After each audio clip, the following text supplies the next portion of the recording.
Hi guys, வாங்க மீசக்கடை முட்டை dosa recipes பார்க்கலாம். ஒரு பவுலில் 2 பெரிய ஆனியனை சாப் பண்ணி சேர்த்துக்கிறோம். ஒரு ஸ்மால் சைஸ் டொமேட்டோவையும் சாப் பண்ணி சேர்த்துக்கலாம்.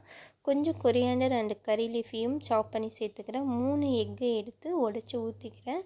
கொஞ்சமாக பெப்பர், கொஞ்சமாக மல்லித்தூள், 1/2 tablespoon chilli powder, 1/4 tablespoon garam masala, 1/4 tablespoon chaat masala, 1/2 tablespoon உப்பு சேர்த்து நல்லா பீட் பண்ணிக்கலாம்.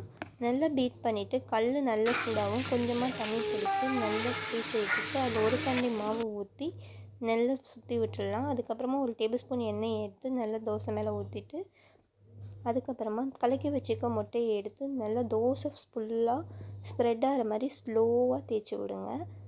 அப்போ தான் அந்த ஆனியன் திரண்டு வராமல் ஒரே இடத்துல இருக்கும். அதுக்கப்புறமா கொஞ்சம் எக்கு பாயில்ட் ஆனோடனே இந்த மாதிரி எடுத்து தேய்ச்சி விட்டிங்கன்னா நல்லாவே எக்கு குக் ஆகிடும். அதுக்கப்புறமா இங்கிட்டு ஒரு திருப்பு அங்கிட்டு ஒரு திருப்பு போட்டு எடுத்தோன்னா முட்டை தோசை ரெடி ஆகிடும். இதை மட்டன் குழம்பு, சிக்கன் குழம்பு கூட வச்சு சாப்பிட்றப்ப செம்ம டேஸ்ட்டாக இருக்கும். எனக்கு ரொம்ப பிடிக்கும். உங்களுக்கு ரோட் சைடு முட்டை தோசை சாப்பிட பிடிக்குமான்னு கமெண்ட்டில் சொல்லுங்கள். எனக்கு ரோட் சைடில் இருக்க முட்டை தோசை ரொம்ப பிடிக்கும்.